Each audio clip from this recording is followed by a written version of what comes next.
I felt stuck. I felt challenged. I felt like, oh, I can't do this. And it's like, no, wait a minute. You can. You really can. There's nothing you can't do. And I've had the opportunity to prove that to myself over and over again. So anybody transitioning, you've already done the hard thing. You've done the hard thing that most people in the world will never do. Welcome to Exit Buddy, Veteran Stories to Guide You. This podcast shines a light on real struggles and triumphs of veterans navigating life after the military. In each episode, we dive into heartfelt stories of resilience, setbacks, a little humor, and growth as veterans transition and find new purpose in civilian life.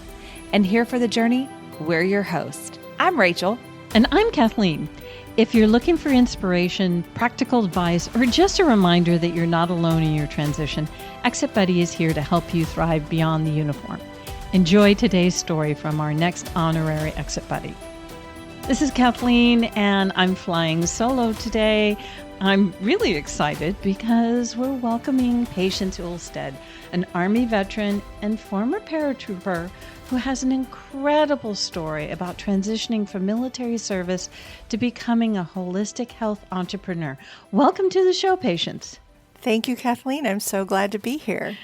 And we are a very pet-friendly show here today. So I see that we have a friend, a kitty cat, and I have my puppy dog. So we are just going to be all warm and lovey in the studio today. So Patience, tell us a little bit about why you joined the military and what was your specific goal? Because I understand you had a goal, but you also had a few challenges thrown in your way. Oh, well, I had a vision for my life when I was young, and I didn't realize that there would be challenges. As with anything, life throws challenges your way. So I had been working and trying to put myself through school, working 2 and 3 jobs, and just didn't feel like I was making any kind of headway. So I had a moment. I was waiting tables, and all of our friends were waiting tables, and my roommates were waiting tables. And on Monday nights, we'd have a party, a Monday night football, play poker, bring beer kind of get together.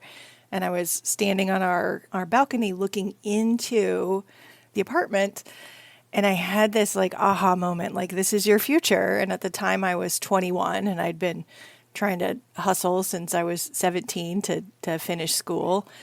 And, most of our friends were in their 30s. There were a couple in their 40s. And I was like, oh, I need to do something drastically different.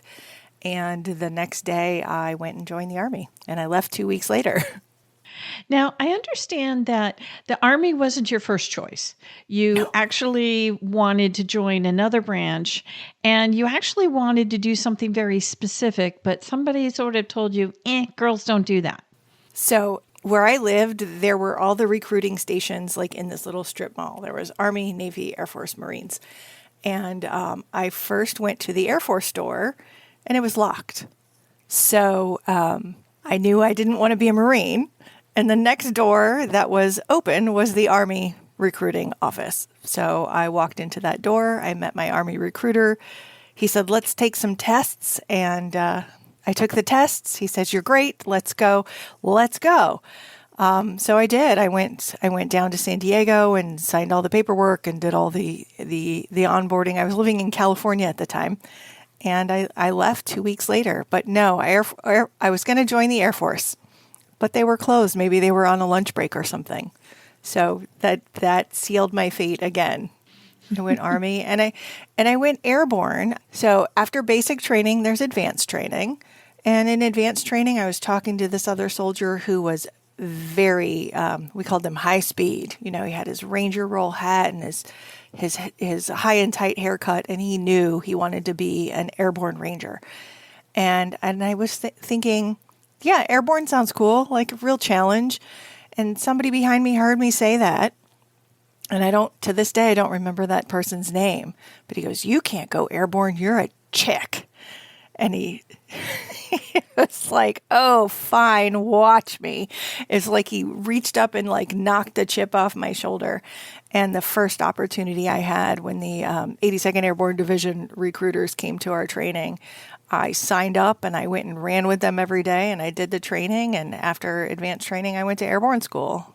And after Airborne school, I went to the 82nd Airborne Division in Fort Bragg, North Carolina. And I never saw that guy again.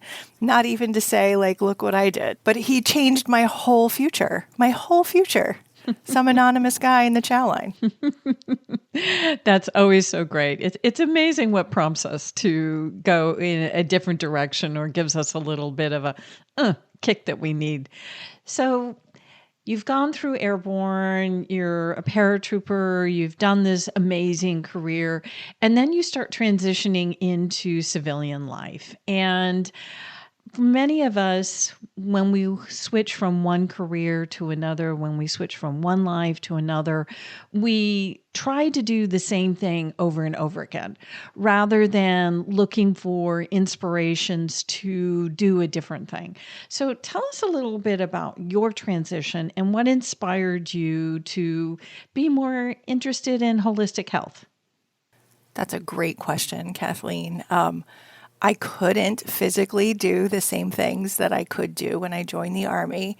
After hitting the ground hard, jumping out of airplanes, my body felt broken, and I couldn't run. I really didn't have a lot of stamina, and I did have a lot of pain. I had regular daily migraines along with like physical joint pain all over my body. So I had to find another way to make it in life. I was only, I think, 27 at the time when I transitioned out. But I felt like I was, 60, 70 years old. I just felt broken.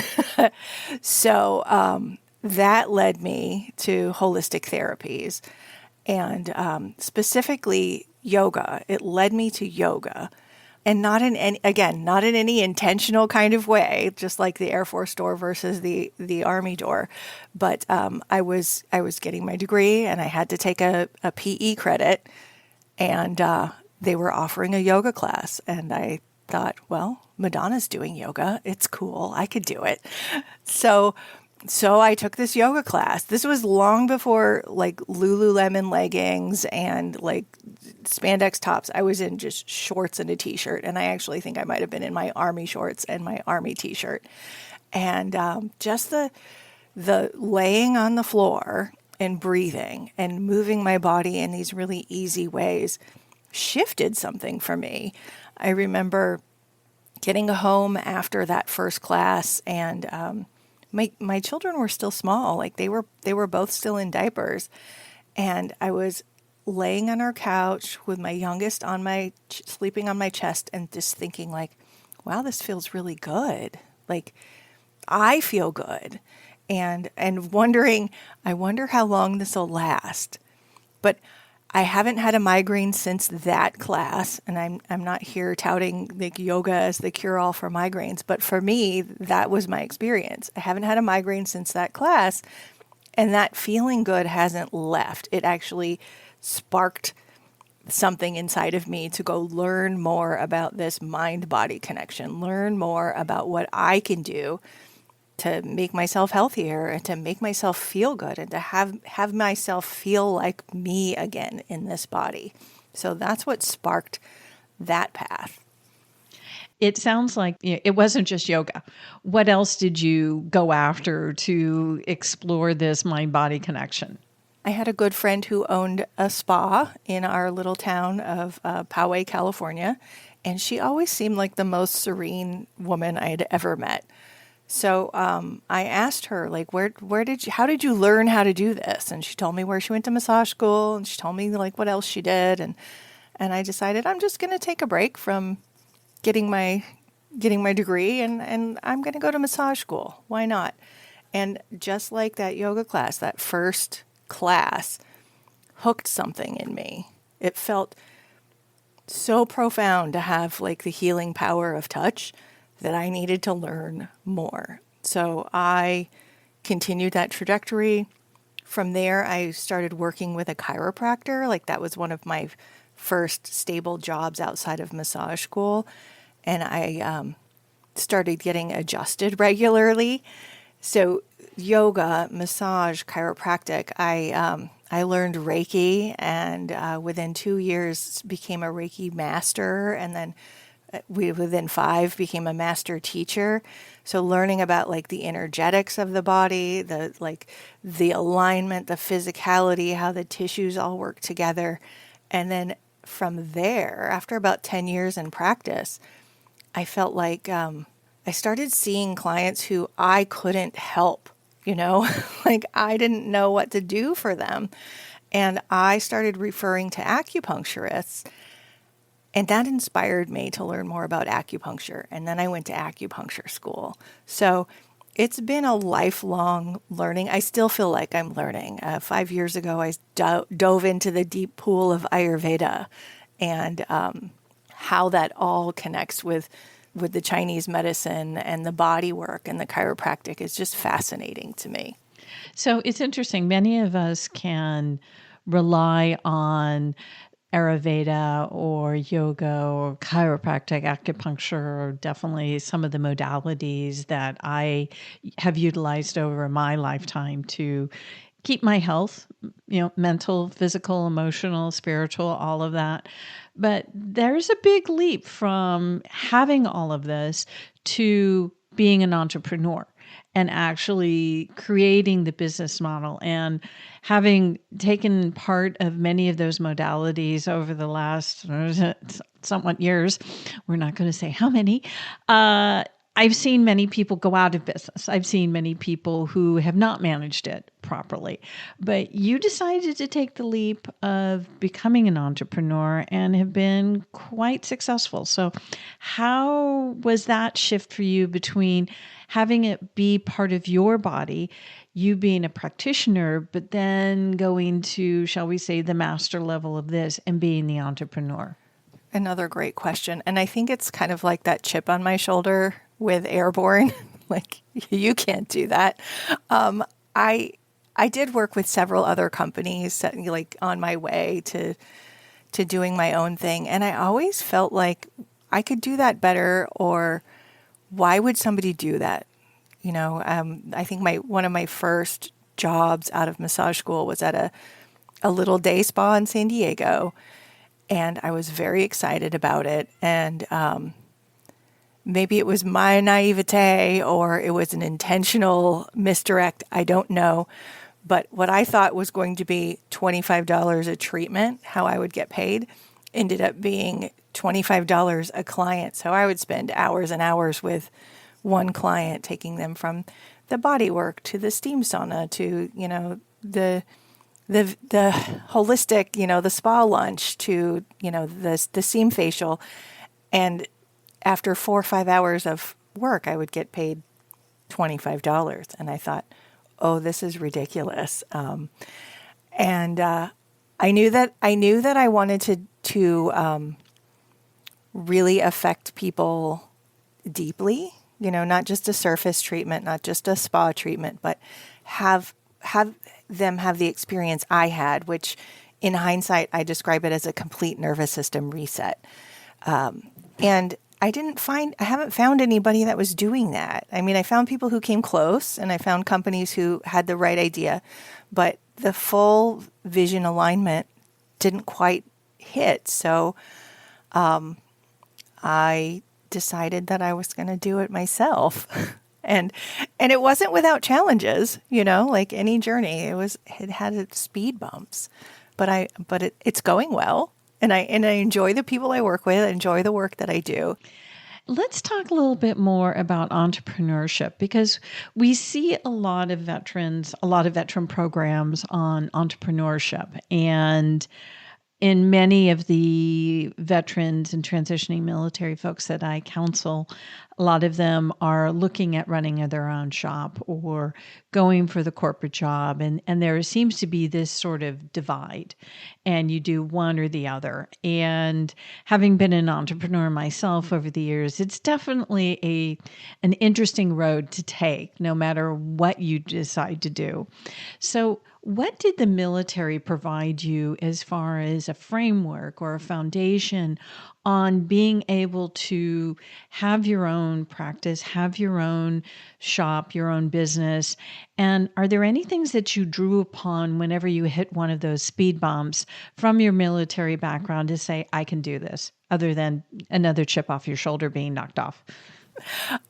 That's exactly it, though. It was, I can do this. One thing that I learned from basic training and airborne school is that, oh, I can do anything. And that's exactly how I felt about those accomplishments. I was not an athletic young person.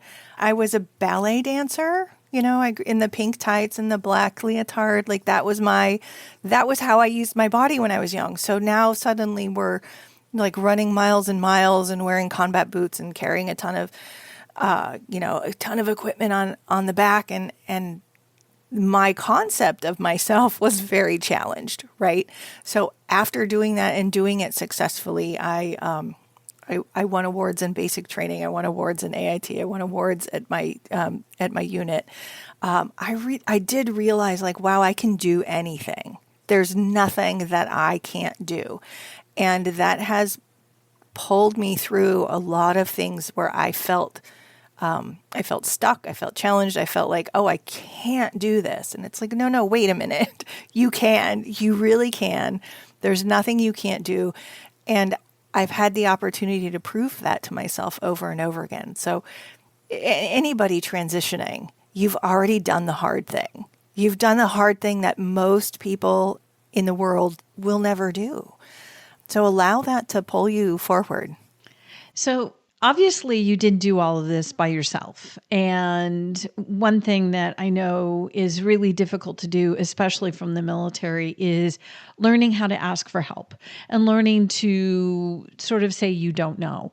So how did that mentality come about during your transition and setting up your own business? It was key. And I'm not sure how it came about. I just know there was a shift for me. I can do it all on my own. I can do it by myself. Don't help me. Thank you. Don't offer to help me. To if I want to get where I want to go and I don't know how to get there, I need to find somebody who's been there, who's got what I want. So, I must have been in San Diego. I took a leadership development course. It was like a weekend workshop, Friday, Saturday, Sunday.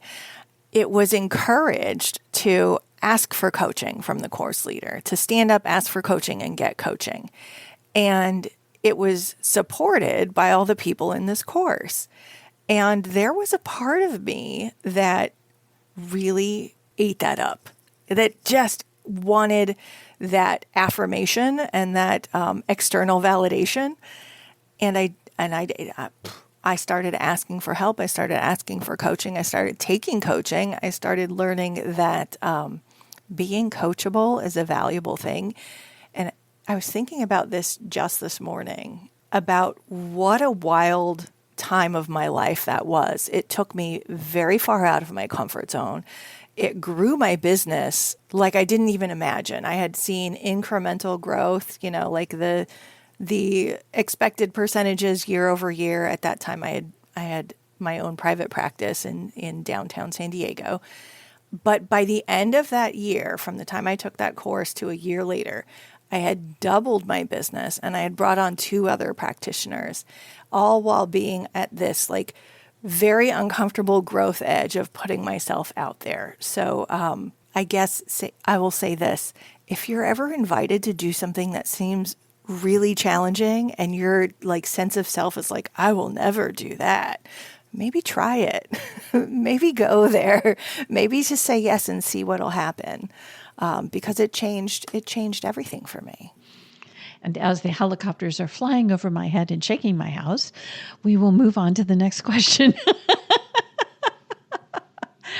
So obviously you had a very inside perspective to what happened to the nervous system when you transitioned from the military into the civilian world.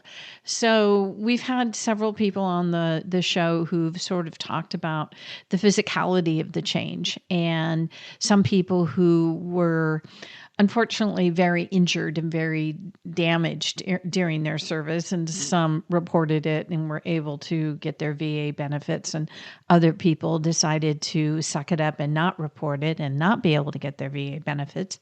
So again, this is another little plug to please register your injuries and get your VA benefits.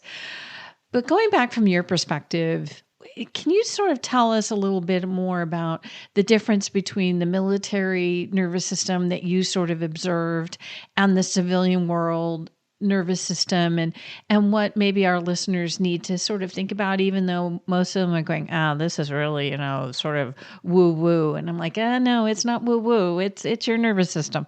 It is not woo-woo. It is your nervous system. And just because you can't see it doesn't mean that it's not real. In military service, on post, in uniform, from my experience, we walked around at a 10 out of 10, like always ready, always ready. When I first got to the 82nd Airborne Division, all of my unit was getting ready to go to Haiti. So I got there, got my paperwork, got into the commander's POV, went down, got my equipment, got my shot, got my live rounds, got my rules of engagement, and was dropped on the flight line with, 40 people from my unit that I didn't know, with the rest of my unit already like on the way. So when I say we're always ready, like, yep, I basically crossed the threshold to that post and was like, okay, you're going into a combat zone. And anybody I think who's in uniform can relate to that statement. You're ready to go at the drop of a hat. Civilian life is not like that. It's not even close. So coming out of service and going to California, so not just back into civilian life, but to San Diego, California, which in my experience is probably one of the most laid back communities in the entire world. Shorts and flip-flops at dinner are the norm. It was a culture shock. And to realize not everybody's ever visited that 10 level of readiness, much less can even consider that someone else might be there. They have no idea what's going on over here. So I had to adapt. I had to create some range within myself. And I think that's what those holistic therapies did. That's what the yoga did. It took me from being at a 10 all the time to being able to come back down to a 2.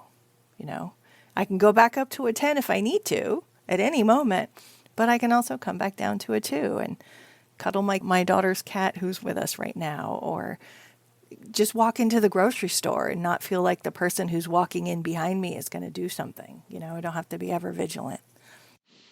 Yeah, it's a big shift. And I've seen a lot of people who've come out of the military and they are adrenaline junkies. They do want to be 10 out of 10 all the time. And I can understand that that's part of some people's personality. It's also something that might not be conducive to a commercial environment, the social life outside of the military, but it's always nice to do a bit of a gut check or a nervous system check. So now we've gone the gamut. We've gone from, you telling them you can be a paratrooper to learning about the nervous system and starting your own business. Reflecting back on your time after the military, what is one piece of advice you would give for our audience as they prepare for their transition? Get your benefits. I know you've already touched on that, but you've earned them. It is a benefit. It's for you. It's created by our country for the people who serve, and you've earned it. So please, please get everything documented in your medical record and go sign up for your VA benefits immediately. It will only serve you in the long run. There are so many programs that I didn't even know existed beyond medical care, beyond getting a rating for whatever disabilities you've walked out of the military with. There's career assistance. There's like entrepreneurial assistance. There's so many things that the government offers you because you served. Please do that. And number two, to your point about the people prior service or military service being adrenaline junkies, I'm not going to say I was fortunate to have had migraines, debilitating migraines, and physical pain, but that's what set me on the journey. And being geared at a 10 all the time, being on high all the time, is going to deplete your adrenals. And eventually, sooner or later, and nobody can predict when, but eventually your body's going to say enough. So I would also encourage, before your body says enough, before your body throws up that brick wall, go explore the lower range. Go find out what it's like to gear from a 10 to a 2. You don't have to stay there. You can come back up again, but expand that range for your health and longevity. It will serve you. All great advice. Yes, I think even those of us who are military spouses sometimes are 10 out of 10 all the time. And exploring that lower range is always helpful. Patience, thank you so much for joining us today. Thank you for bringing your cat. We love seeing animals here in the studio. Thanks again for sharing your story. Thank you for having me. It's always a pleasure. It was so great to have Patience join us in the studio.